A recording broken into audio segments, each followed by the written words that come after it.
Confucius' Teachings on Building a Happy Life. 7. A Foundation for Mahayana Buddhism Practice. Validated by Master Jin. Speaker, Teacher Tsai Lixu.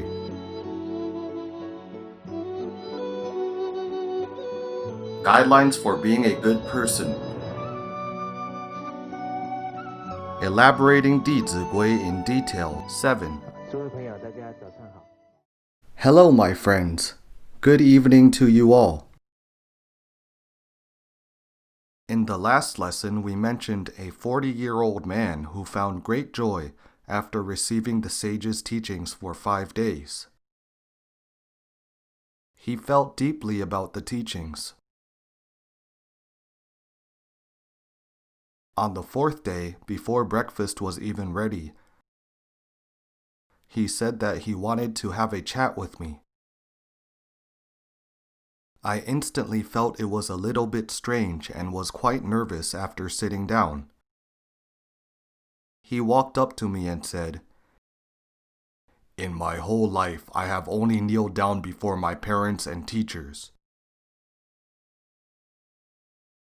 I realized at once what he was going to do and jumped up immediately.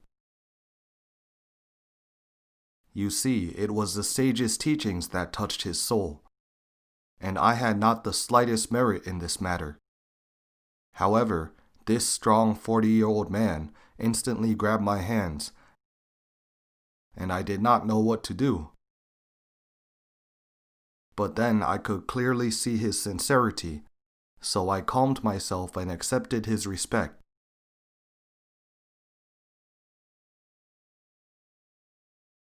All of the teachers in our team feel that we shoulder a very heavy responsibility. We hope that more people, after taking our courses, will understand that the greatness of Chinese ancient saints and sages is truly admirable.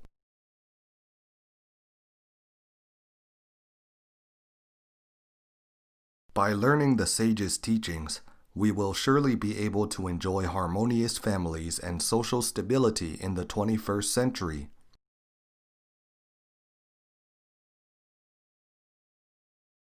Therefore, my friends, even if you are already in your 40s or 50s, even if your children are already in their 20s, please do not fear.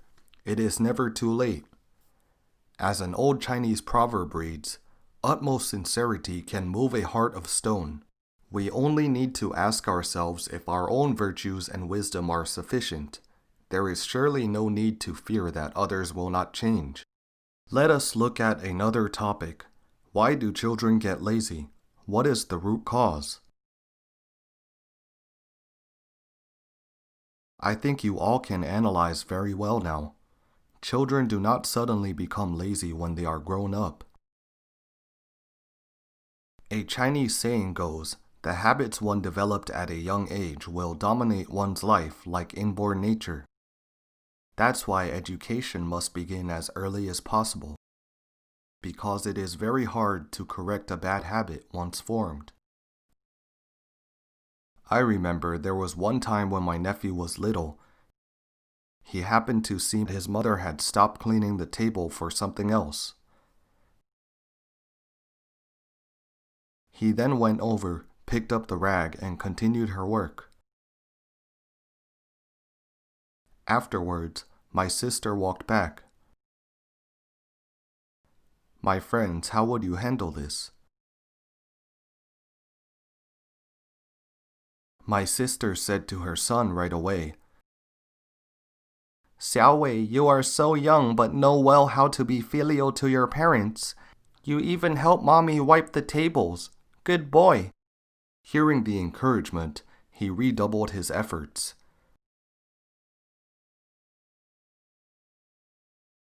You see, encouragement and acknowledgement from us adults can surely help children achieve their potential. After he finished wiping, his mother said to him,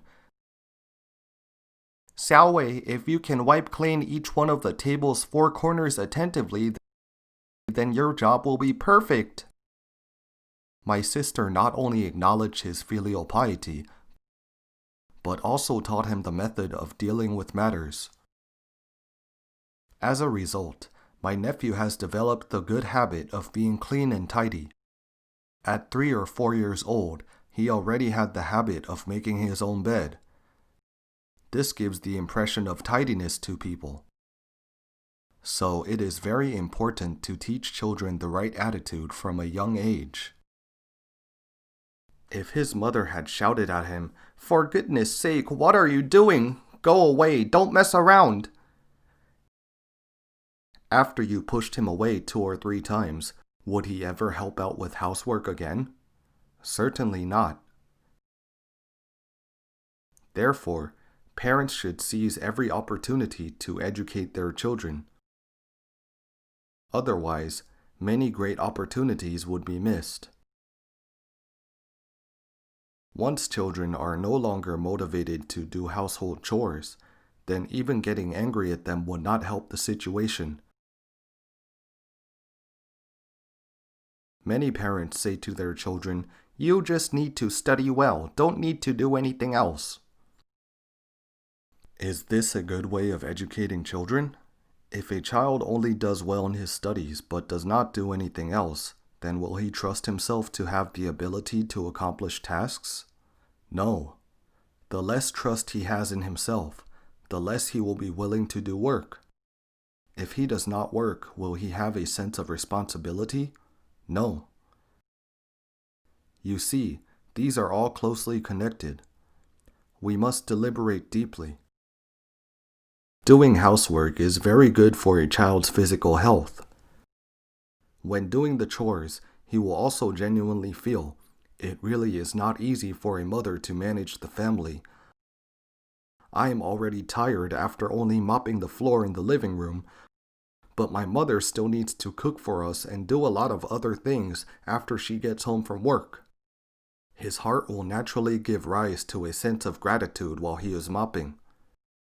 As a proverb goes, one must cherish the opportunity of working, because only when a person truly contributes their own effort and works hard, can he then truly understand the effort of those who work hard and develop a sense of gratitude. Therefore, we must encourage our children to do housework and prevent them from forming a habit of being lazy.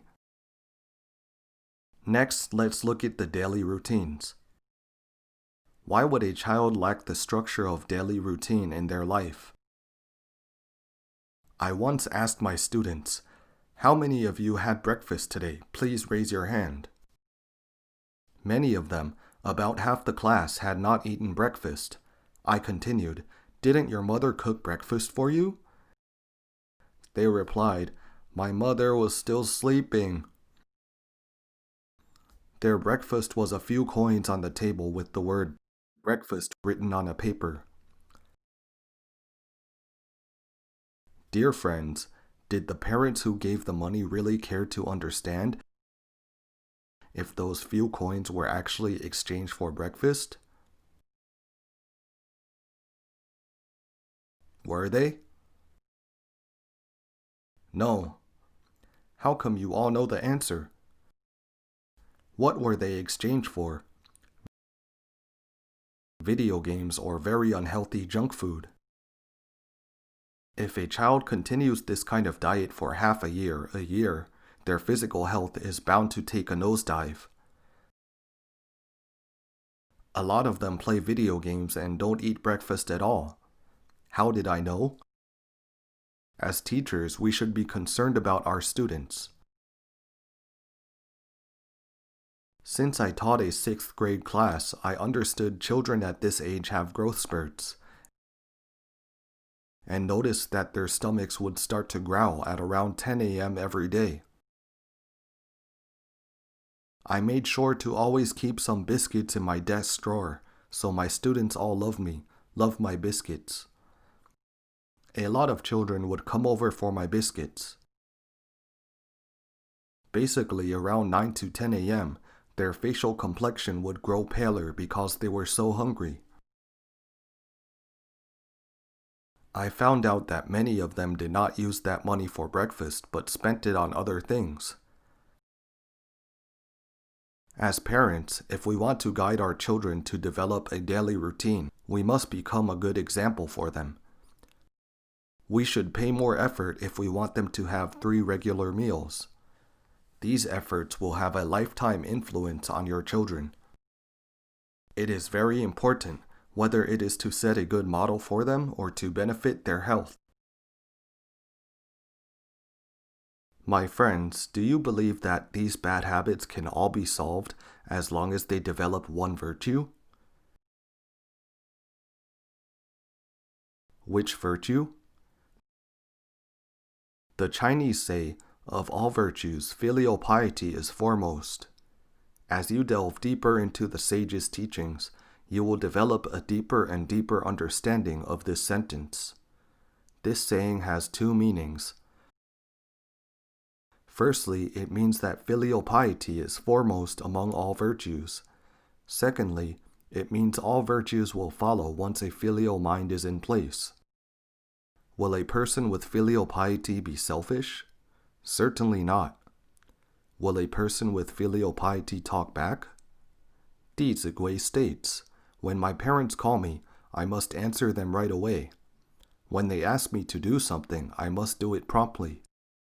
My friends, we must not belittle Dizigui. This chapter of being filial to parents at home will solve all of the problems that we have with our children. When our children understand that injury to one's body brings parents worry, will they lead a chaotic life? Surely not. Will they become irresponsible if they remember the line of injury to one's virtue brings parents shame?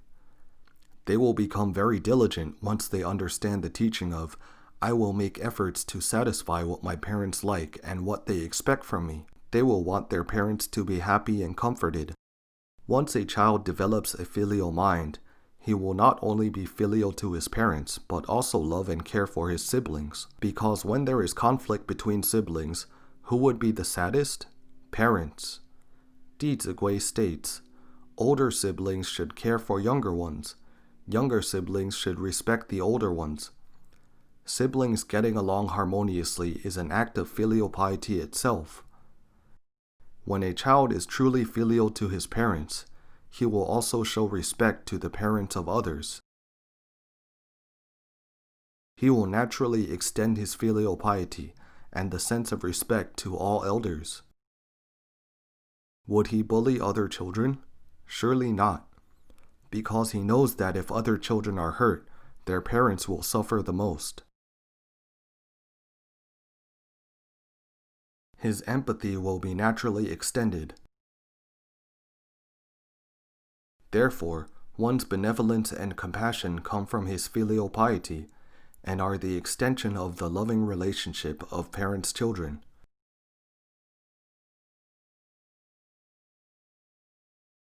That's why learning this section of being filial at home is especially important.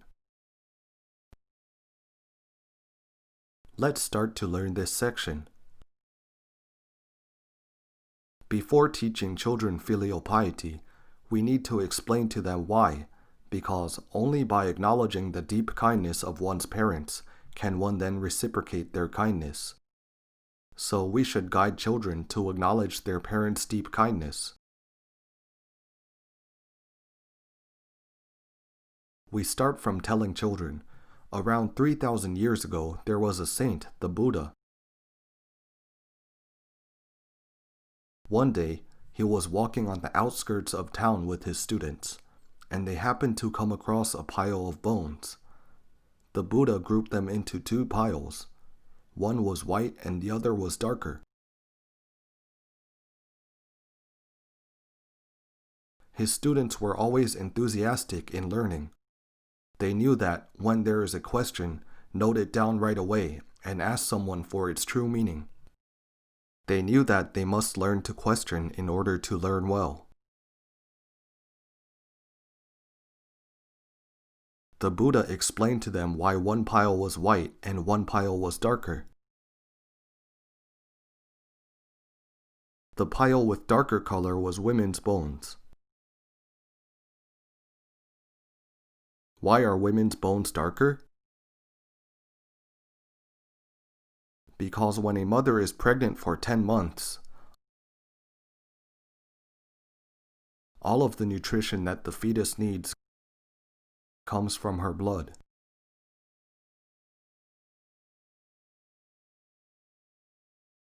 If the fetus does not get enough calcium, it will be extracted from the mother's bones.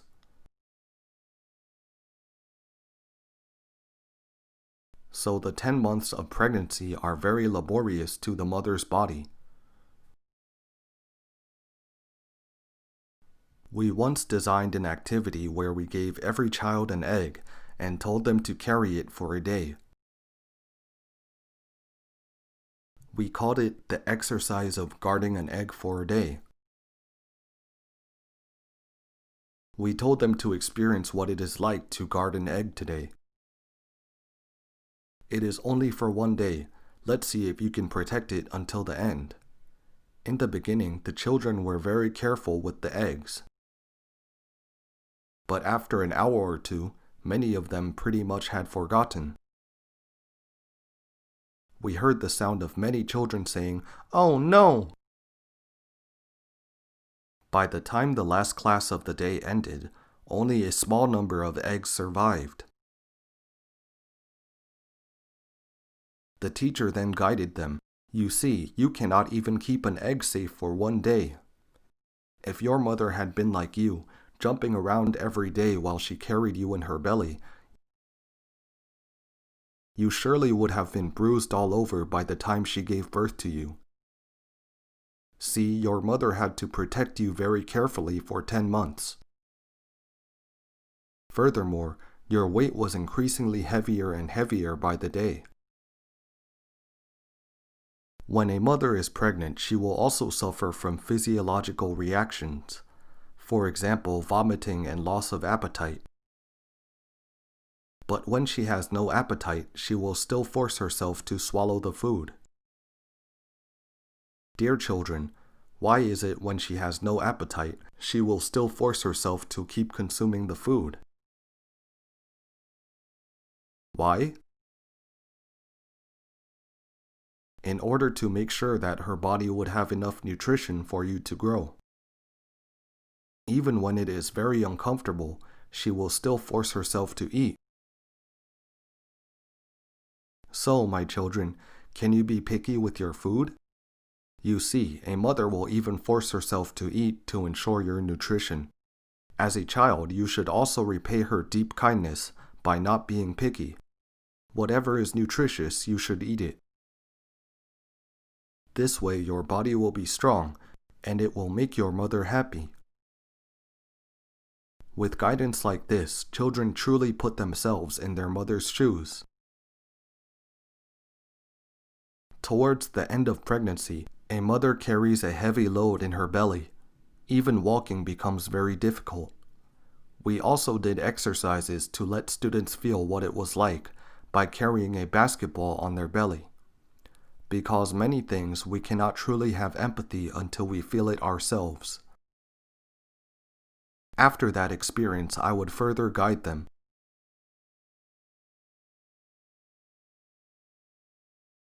I once learned the 2 metal posts of a birthing bed are so thick, but they are always bent out of shape. Children, do you know what force is so strong that it can bend these metal posts? The children then replied, "The force of pain." Because when giving birth, mothers experience great pain and grip these metal posts to brace themselves. Over time, these metal posts have become more and more bent. Research has shown that a mother's pain of giving birth is even more excruciating than that of a cancer patient. Why do so many cancer patients end up committing suicide? They can't take the pain. A mother has to endure pain that is even worse than that of cancer patients. But after giving birth to her child, what is a mother's first thought? Her first sentence. Is my baby healthy? A mother's love can make her push all of the pain she just endured to the back of her mind. Such great kindness we must remember for the rest of our lives.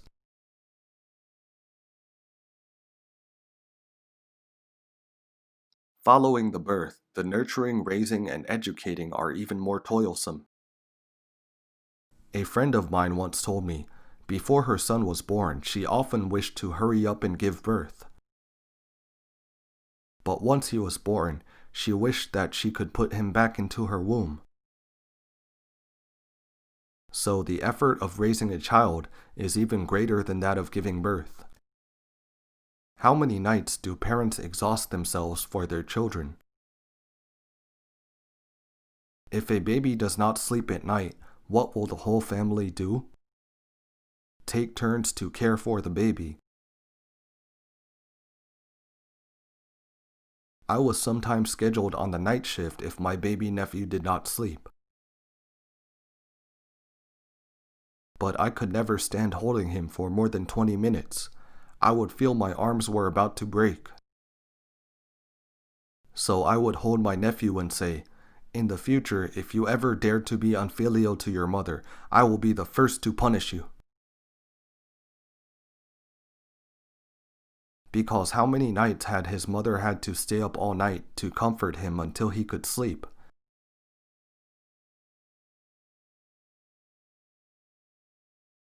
How many times when he got sick had his parents taken him to the doctor in the middle of the night? How many days had they worried about what to prepare for his next meal? All of these pressures of life and the responsibility of raising you falls squarely on parents at all times. So the Buddha told his disciples, our parents' deep kindness is impossible to repay in one lifetime. We should try our best to fulfill the filial duty of being a child. When we were telling these children about the hardships that their parents undergo, many children were so moved that they bursted into tears. We continued, "Now we are very touched by our parents' hard work, but what should we do after shedding tears?"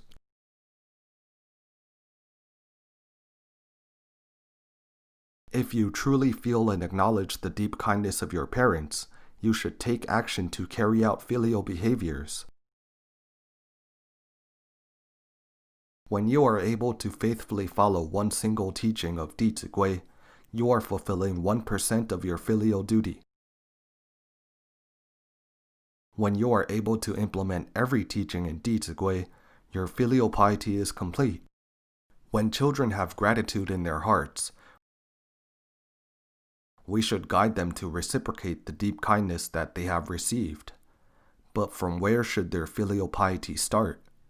Let's turn to Dizigui. Read this line together. When my parents call me, I must answer them right away. When my parents ask me to do something, I must do it promptly. When my parents instruct me, I must listen respectfully. When my parents reprimand me, I must accept submissively. When my parents call me, I must answer them right away. This teaching tells us that the attitude of speaking to parents is very important. In fact, from where can we discern a person's virtues and wisdom? From his every word and action.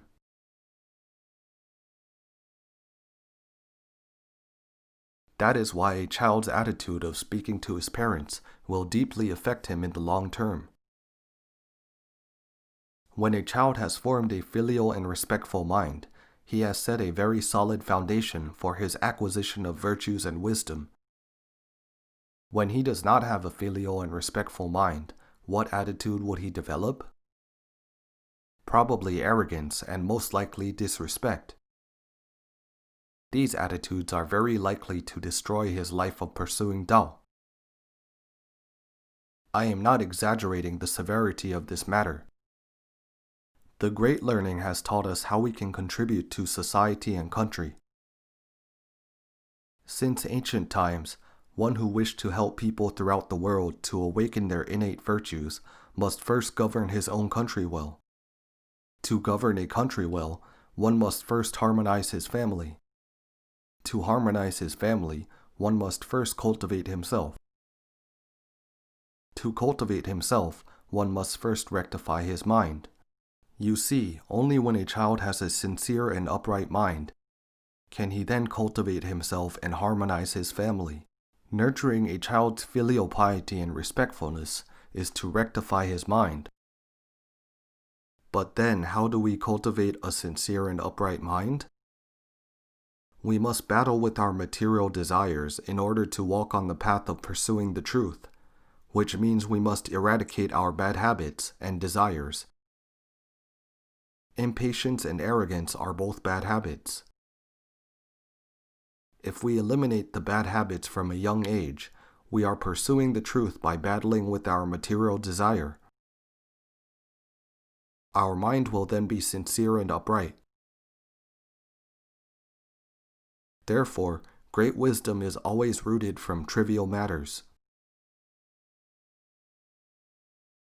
Think about it. How do children today respond when we adults call them?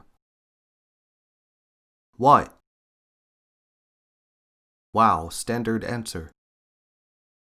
If there is a child today who, as soon as you call him, walks over to you and says, "Yes, sir, how may I help you?"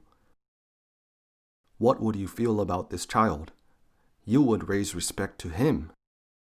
It is indeed hard to find children with such manners nowadays. So children must be educated. I often say that children should be taught manners from a very young age. We should teach them the etiquette of greeting the elders properly. Some parents responded, "It is already rare for them to smile at an elder, let alone a proper greeting." My friends, is this attitude correct? You see, we have lowered our standards of educating children. What consequence will this cause? Each generation falls short of the one before. Aren't the consequences manifesting before us now? So we must never lower our standards on educating children, no matter how the times have changed.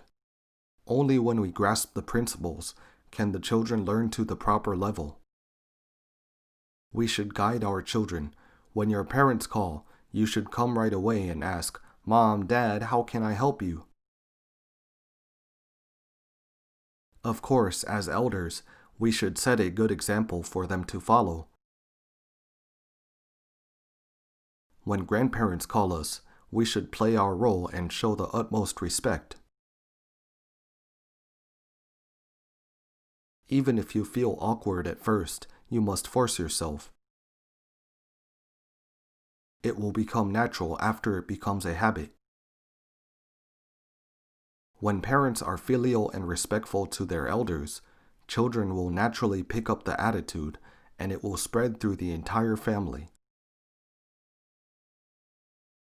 When my parents call me, I must answer right away.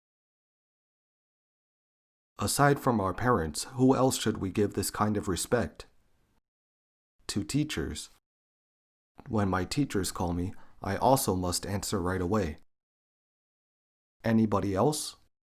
When an elder calls me, I must answer right away as well. And when my boss calls, I must answer right away too. Let's say tomorrow you go back to your workplace. Your manager calls you and you walk up to him right away and say, "Sir, how may I help you?" Your manager would probably be very surprised and ask, "Are you okay today? Do you have a fever?" Do not be bothered. When we initiate change in ourselves, we can change the whole planet. Do not underestimate your own power.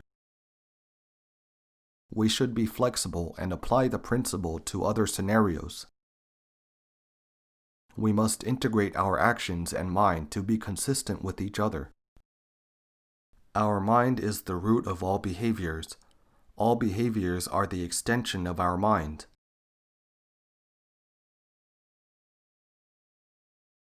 When a person has a respectful mind, He will respect all people. The opening of the first chapter of the Book of Rites states, "Treat all with respect." In other words, we must be respectful to all people, matters, and objects. My friends, when a person is respectful to his parents, siblings, and elders, what will he do when his parents ask him to do something? He will do his best. When he is respectful to people, he will deal with matters respectfully as well. When he is respectful to all people, will he waste the food that his parents bought with their hard-earned money? Surely not. So when a child truly respects people, he will naturally give rise to respect towards all matters and objects. My friends, a respectful mind is extremely important. However, as a parent, should you adapt the teaching as, when my child calls me, I must answer right away? Don't you tell me, didn't Teacher Tsai say that we should be respectful to everyone? So after you go back home today, your son calls you and you instantly run up to him. Yes, son, what can I do for you? You are learning Dizigui rigidly if you do so. To children, we are their elders. They are younger. We should teach them to be respectful to us and give them opportunities to practice. So if your child says to you, "Dad, come here," should you go over to them? No, you must not. You should say to him, "Why don't you come over to me?" When he comes over, you then say, "Come, let's learn Dizigui together." You should not reproach him right away, but give him a systematic guidance instead. This way he will naturally start to emulate the good conducts that he learns from the stories of sages. We must know how to apply these teachings when we are in different positions. There was a mother whose son knocked on her bedroom door one day. When her mother-in-law walked up to him and asked him to have a snack, this boy immediately replied to his grandma, "Don't bother me." What should we do? See, the child is being disrespectful to his grandmother. Therefore, morality education is very important. It must be cautious right from the start. You should quickly take care of it when you notice it. Otherwise, it will be very hard to change once he has formed it into habit. The mother was highly alert, so she opened the door immediately and said to her son, "Apologize to Grandma." She corrected the arrogance and disrespect in her son's speech. But this child was very stubborn. He would rather die than apologize. Her mother-in-law said, "Aw, it's so hot today. No need to apologize. It's okay." What should the mother do in this situation? This situation is truly testing the wisdom of a parent. Seeing that her son was unwilling to apologize, the mother immediately said, "Mom, it is all my fault. I did not teach my son properly. I apologize." As soon as she finished her sentence, her son started to tear up and cry. What does this child's tear represent? It shows that he has the sense of shame. Following this, the mother said to her son, "Look, you were so disrespectful to your grandma. Grandma still thought of you in every aspect. Did not want you to suffer from the heat. Didn't you see that Grandma's heart is always being considerate of you?" This daughter-in-law was speaking on behalf of the grandma.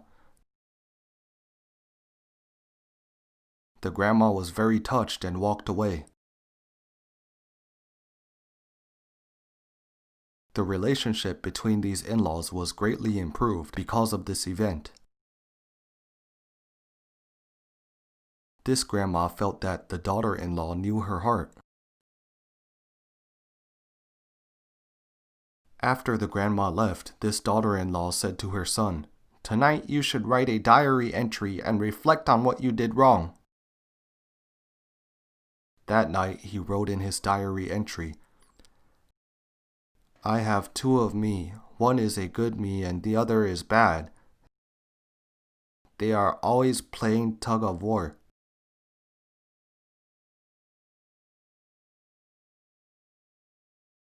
Dear friends, if a person has so many struggles at such a young age, he will surely have more inner conflicts once he grows up. However, if he cultivates a strong foundation of filial piety from a young age, his life will not be plagued with these contradictions. In his life, he will not do things out of disrespect or losing temper that leads to his regrets. So when children make a mistake, we should be very alert and swiftly take action to correct them. When my parents call me, I must answer them right away is respect. When my parents ask me to do something, I must do it promptly is also respect. When my parents instruct me, I must listen respectfully. When my parents reprimand me, I must accept submissively. All these teachings represent the respectful heart towards parents. In fact, when a person can truly deeply feel his parents' profound kindness, his heart will naturally be gentle and respectful. I remember, on my big sister's wedding day, I was responsible for opening the door to welcome the groom, since I am the only son. There were several rituals that he and my sister needed to follow. These rituals have their meaning and purpose. One ritual left an especially deep impression on me. This was the final ritual, where my new brother-in-law brought my sister to kneel down in front of my parents and bid them farewell. I stood at the side watching. As soon as the newlyweds knelt down in front of them, my father immediately bursted into tears.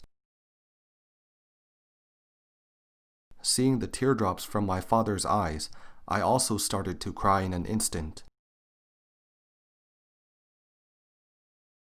At that moment, I could feel the emotions of a father. A father had taken care of his daughter for over 20 years. There were countless times and things that he had been worrying about.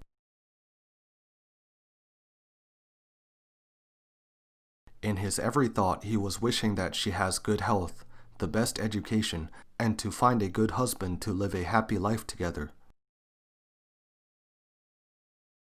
The tears from my father's eyes were also in part expressing his relief.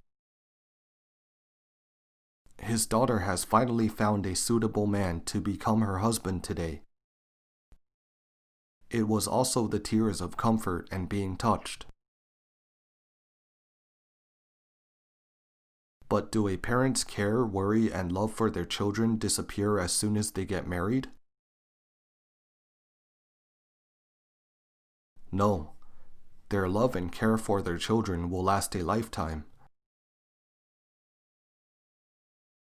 A saying goes, a 100-year-old mother will still worry about her 80-year-old child.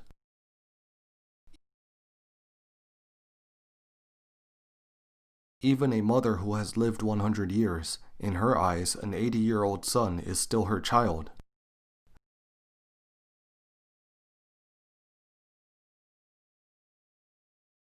When I felt in my heart the toil that a father has been through, I said to myself, I can never repay my parents' deep kindness in this life. I shall never say a word that is rebellious or disrespectful to them.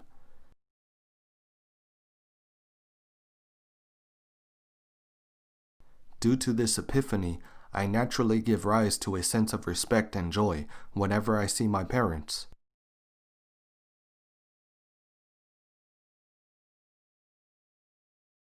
It is very important that we shall always keep in mind the deep kindness of our parents. Naturally, sincerity from within will be manifested externally. Our respect will be shown in our words and actions. When my parents ask us to do something, I must do it promptly. When we promise something to our parents, we must not be lazy. We must take action swiftly. This line is very effective to use on our children.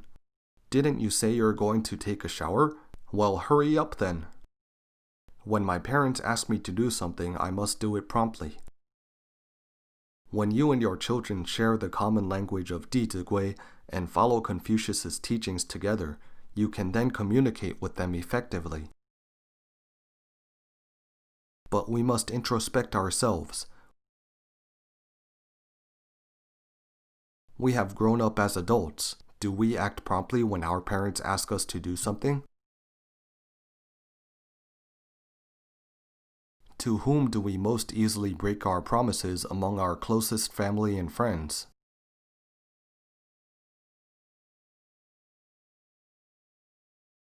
To our dearest parents, or our dearest husband or wife.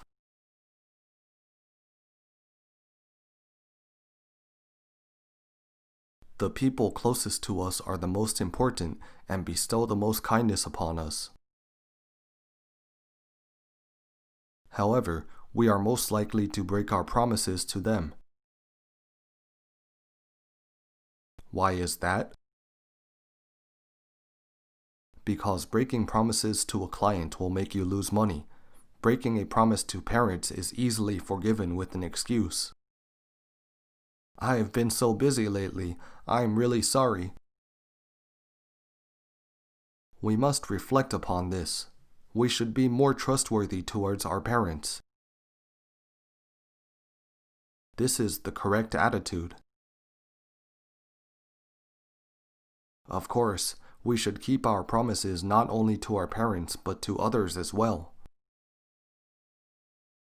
After this class, we should think hard. Is there anything that I have promised my parents in the past but not yet done? If there is, we must quickly do it. When we were in Shenzhen, a teacher in the audience recalled, I went home a few days ago and saw that my dad was using a worn-out shaver. So I said to him, Dad, it is so worn out. Don't use it anymore. I'll buy you a new one. I immediately threw his old shaver into the trash. She completely forgot about her promise, and her father had been very angry at her for a few days. She suddenly remembered her promise to her father after the class. Immediately, she called her father to apologize and ordered a new shaver for him. Interestingly, another teacher in the audience also recalled that she had not bought a shaver for her father that she had promised as well. You see, people indeed need reminders sometimes. With good friends by our side, plus reading the classic texts left by the sages, we will be able to identify our shortcomings.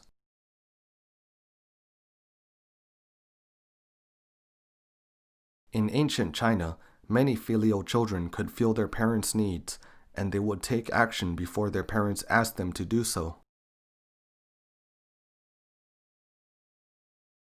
During the Three Kingdoms era, there was a filial son named Meng Zong. You probably have heard the story of Meng Zong's tears brought bamboo shoots from the frozen earth. He saw that his mother had lost her appetite for a long time due to illness. One day she suddenly wanted to eat bamboo shoot soup, but it was not in season. Understanding the mother had not had an appetite for a long time and her digestion has been weakened, How would she feel if she could not get it when she suddenly wanted to eat something? Very uncomfortable. So he walked to the bamboo grove and started to cry. He did not know what to do. With this sincere heart of filial piety, what effect did it have when his tears fell to the ground? It moved the bamboo shoots to sprout. Would our tears have the same effect if we cried? It was winter. Bamboo shoots normally do not grow. But his filial heart was able to make the bamboo shoots, a plant, to grow right away.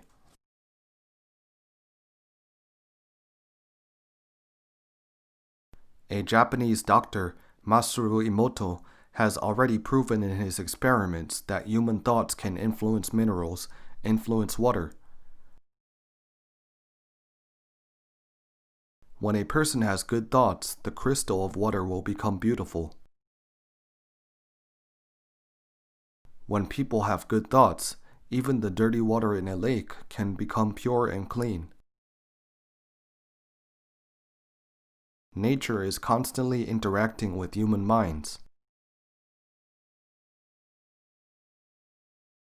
That's why so many stories of filial children in ancient times were able to move the bamboo, the animals, and even the fiercest tiger. What did they rely on? Their hearts of filial piety. Such a great practice had been demonstrated by our ancestors for thousands of years. Such a good practice, should we continue with it? Yes, we should. As long as we can emulate their hearts of filial piety, we will surely be able to demonstrate touching examples, one after another, in our own lives. Meng Zong's mother recovered from her illness after eating the bamboo shoot soup. This proves that a truly filial child is able to bring comfort and good health to his parents. Therefore, when my parents ask me to do something, I must do it promptly. The next sentence, when my parents instruct me, I must listen respectfully. When our parents scold us, we must not answer back.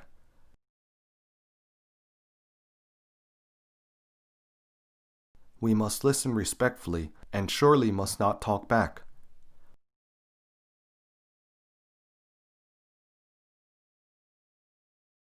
For example, when your father scolds you, but only 2 out of 10 things are true, you feel that 8 of them are his misunderstanding.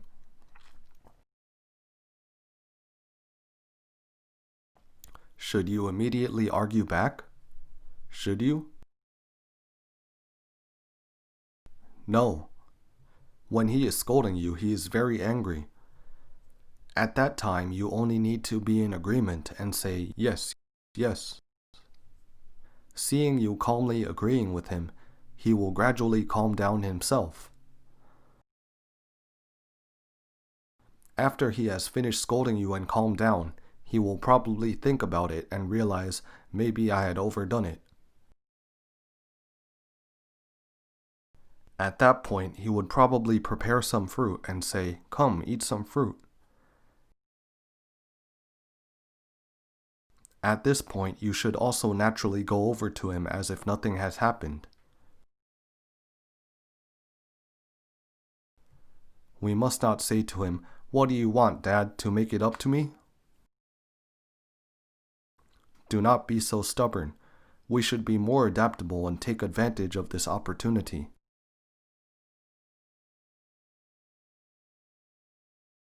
When you can calmly accept your parents' scolding, accept it with a calm mind even if they misunderstand you, you will then earn their respect and approval more and more.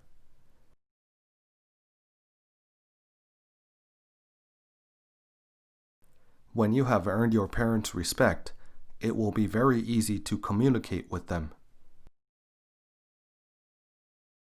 They will slowly start to think, whom can I trust most? It is my own son, my own daughter.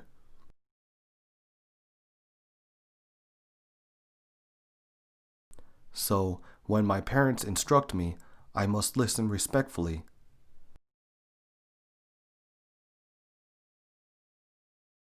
If your dad suffers from heart disease, you should deal with the situation differently. If he is already so angry that he may have a heart attack, should you still stand there and recall the teachings in Dizigui? No, we must be flexible with what we have learned. When you keep your parents' best interest in your hearts at all time, you will know how to diffuse the situation at the time when they are angry. When my parents reprimand me, I must accept submissively. When your parents punish you or even smack you,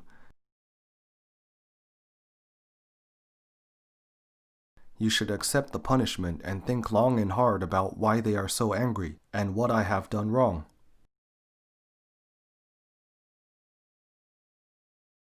One time, one of Confucius' students, Zengzi, did something wrong.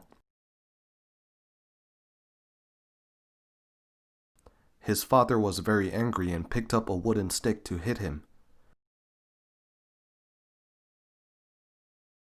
Zengzi had learned the teaching. He did not run away but let his father hit him. His father ended up hitting him too hard and Zengzi fell unconscious. When Confucius heard about this incident, he said to all his students, in acting like this, Zengzi was not filial. Why? Confucius explained, when parents are angry, they cannot control their emotions. If his hand had slipped and he happened to hit his son's head, who would have been the saddest if the son ended up dying? The parents. So Confucius said, take light punishments from parents, but walk away from the heavy ones. If you see parents pick up a big stick that might kill you, you should quickly run away. We should not put parents to an unrighteous situation. My friends, we must be flexible when learning the sage's teachings. So, when my parents instruct me, I must listen respectfully. When my parents reprimand me, I must accept submissively. I would ask my students, what would you think of every time you had been scolded by your parents? In most cases, what was my students' answer? So unlucky. So unlucky that I was caught by my parents. I must not let them catch me again. This attitude is certainly not right.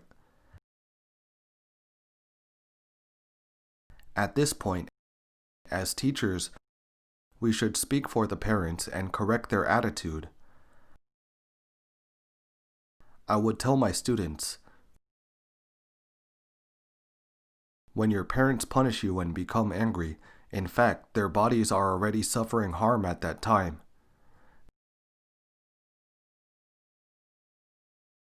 Do you know how long it takes for the body to recover after being angry?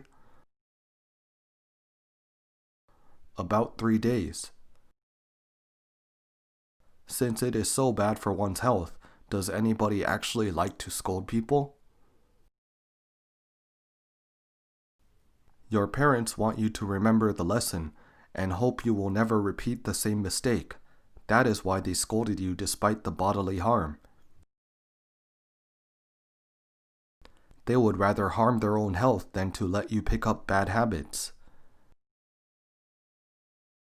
You must be able to feel your parents' intention of enhancing your wisdom and virtues in order to not let you degenerate.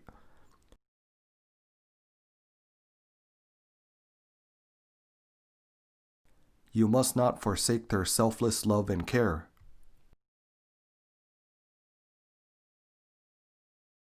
The ways our parents show their love, sometimes they are soft and gentle, sometimes they are very stern. Either way is showing the same love to you. You must understand and feel it.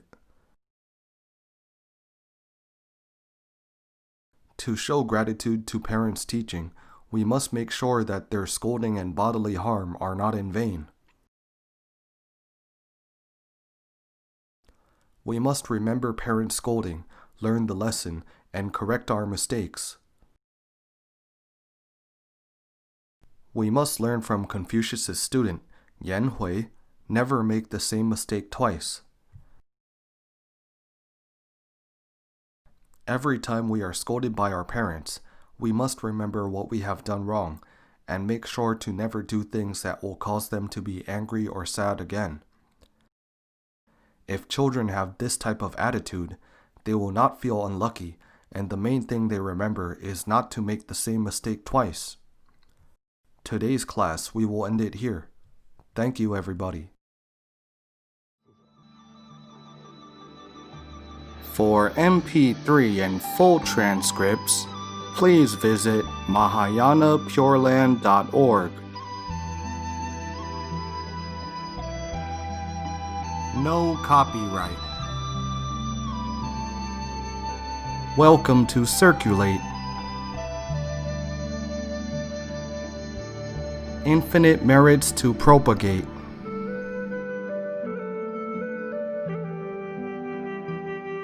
Filial to parents, respect to teachers.